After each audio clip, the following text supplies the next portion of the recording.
I'm here to support our firefighters and the chief. Again, they did a great job. 3-alarm, about 100 personnel, 30 apparatuses. This is great response, great results, no one injured. But I've discovered another issue. This property belongs to TxDOT. So we've already been in contact with TxDOT, and I'll be having a serious conversation as they condemn the properties for the widening of our freeway. They got to be responsible for their properties. They got to secure them, keep elements away that would endanger the public, but this is their property. And so I'm glad to be here on the scene. I'll be talking to Commissioner Alvis from Houston. This is just one example. Let me also point out, after this last week's discussion about drainage concerning abandoned buildings, here's an abandoned building that is attracting elements that are blocking the drainage needed to actually fight this fire today. You can go up this road a little bit, culverts covered, trash. So an abandoned building, which we're trying to use and will use the drainage, stormwater drainage fund to work with TxDOT and eliminate a dangerous abandoned building that is influencing our drainage. So a little real-time example of how we're effectively using the drainage fund to demolish a dangerous building that's impacting the drainage as we got here to fight this fire. But more importantly, somebody, TxDOT, the owners, have to secure these buildings. Obviously, the homeless, it appears, are using it to get out of the elements, and there's going to be more and more of that in future months. So thank y'all for being here, and I want to applaud our first responders. HPD secured the roads, and I got here to support them. Any questions? When you say attracting elements, are you saying homeless? It would appear there's evidence of homeless living there. Probably indications are there was a fire started to create a warmer environment during this cold weather. So, you know, it's just wrong. It's another reason why we've got to expedite getting in our homeless shelters. I understand and have empathy for the homeless that got to get out of these cold elements, and we're working on that front. So this is a multifaceted concern. The safety of our firefighters, the public, make sure that we now know we've got some work to do to work with TxDOT for the buildings that they've condemned for the widening, and then also continue to demonstrate the wise use of drainage funds to get rid of these dangerous buildings. This instance, though, we'll do it in partnership with TxDOT. It is great to have that collaboration. Is there any clarify real quick? So was this building already, like it's already condemned? Was it slated to be demolished? I'll be honest with you, I don't have that information because it is TxDOT's building. So I've got to go back, do our due diligence, talking to TxDOT, who was going to take the lead on demolishing this building. I believe it's TxDOT, but I want to confirm that. We have a great working relationship with TxDOT.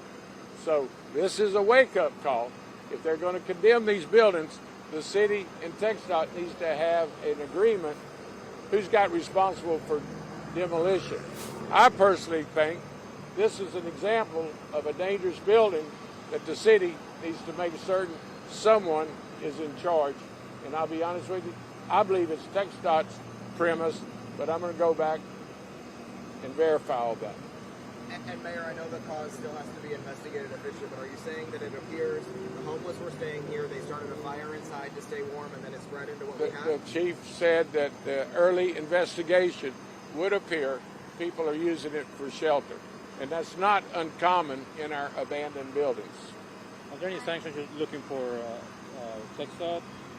You say you're going to talk to TxDOT. Are you looking for any sanctions for them? Or? There are numerous buildings up and down 45 that TxDOT has condemned, possesses, owns, and we got to make sure that they're secured. Mayor, I spoke to the owners of what used to be the former owners of the church. They told us yes, sold it to TxDOT, and then they apparently, not the church, but TxDOT put a perimeter around the fences around the building to try to keep the homelessness out. What do you say about that? Well, first of all, you got you got better context than I got. That sounds all reasonable. It was a very vibrant church. I've represented this area in the legislature for years. We went to a Spanish-speaking congregation in recent years. But, you know, TxDOT is a good agency, and it's just difficult when people are in desperate conditions to get out of the weather, but we got to do better. We got to get with TxDOT. They got resources, and we'll partner with them to make sure the site is secure. But there are literally thousands of abandoned buildings across Houston. That's the reason last week one of the priorities were, let's knock down, demolish dangerous buildings, certainly as it relates to our drainage problem, and it does relate to drainage. And Mayor, we're hearing from TxDOT actually right now. They're saying that we did have a fence up and they were not aware of any trespass issues. Are you saying it's their responsibility also to be monitoring what's going on? Sound like they know when they put up the fence, it's their responsibility. So what we've got to do is collaborate on some type of enforcement, patrol, and prevent incidents like this from happening. TxDOT, they're our partners, and they'll do right. But, you know, they like the city, have a lot of work on our plate. Well, you know, with the trying to talk about patrols and abandoned buildings, I mean, there's thousands of abandoned buildings all across Houston. How do you expect to tackle that problem in terms of preventing a fire like this from happening? Well, like making it a priority. In the discussion you and I had last week, you know, I've been in City Hall 2 years. For years, there's been dangerous abandoned buildings ignored. And they do become a dumping ground for illegal dumping. And they block culverts, ditches, unhealthy settings. So, you know, you just have to go to work every day. And when you see an issue like this, I will make that part of the discussion in the morning. In fact, probably when I leave here, I'll make my initial contact. But the fire department's already made TxDOT aware of it. So, you know, there's work in action as we talk. But, you know, the good news is apparently no loss of life.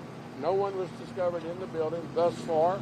So the system's working, but we can always do better. I would not have run for mayor if things were working. I promise you. I'd be in the state senate. But I'm enjoying my job. We're making a difference, and I'm glad to be here today to firsthand see the outstanding first responders. You know, you know what, as a side note, our cadet classes are larger than ever at HPD and Houston Fires. So people want to serve the public. So I gotta go to work. I really do. Mayor, thank you. Chief, can you just tell us what you found? Yeah, so just to give you the details real quick, at 12:39 we got the first call. On arrival, at about 12:59 we went to a second alarm, and then at 1:15 we went to a third alarm. What that means, we had over 100 firefighters that were definitely battling the 30 apparatuses, fire trucks, ladder trucks, and so forth. After about 10 minutes, we decided to go defensive because of the structure, first, as the mayor mentioned, it was unoccupied, abandoned. So that was the other issue. As a result of that, also our arson bureau's involved in this because there is a person of interest that was seen in the area, and so now they're trying to track that person down to see, you know, for further information. And that's the concern, as the mayor mentioned. You know, these are the concerns that we have continuously with abandoned buildings. You know, some of the questions they've been asked of me is, can we get a private security firm that handles their property to avoid these type of situations? But there's a lot of assets used for this fire, and so, like I said, we've been here since about 12:40 till now. So that's a lot of assets being used. Do you believe it was one person and multiple people? That's hard to answer. I do know that the Arson Bureau, or Houston Fire Department and Arson Bureau, is investigating that and still tracking that information down. Share with us real quick, like, where do we know where the fire started and how it spread through all these buildings? What I can tell you, there was 3 buildings here. The middle building, that what you now see, that one, You know, the indications that started there and so these buildings were connected, then it spread over to the church and the other buildings. So how many buildings? There was 3 buildings in the lot here. It started in the middle building, spread to the church, and then there was some exposure to the 3rd building. But the main damage was to the middle building, which attached to the church, and then the church got on fire. And in addition to that one person of interest who was here, do you know if there were other people here at the time? So what we're hearing, they might have been, but again, that's up to arson, who's does an excellent job in tracking those things down. So right now, it'd just be accurate to say that one person of interest who possibly started the fire while other people were here. Yeah, and some other indications we're hearing that it looked like maybe it was used, you know, for living or, you know, just that population that might need that goes into these areas. But as the mayor mentioned, it is a concern for us, for Houston Fire as well as the rest of the city. Living in that middle building? Well, I could say living, but just occupying at moments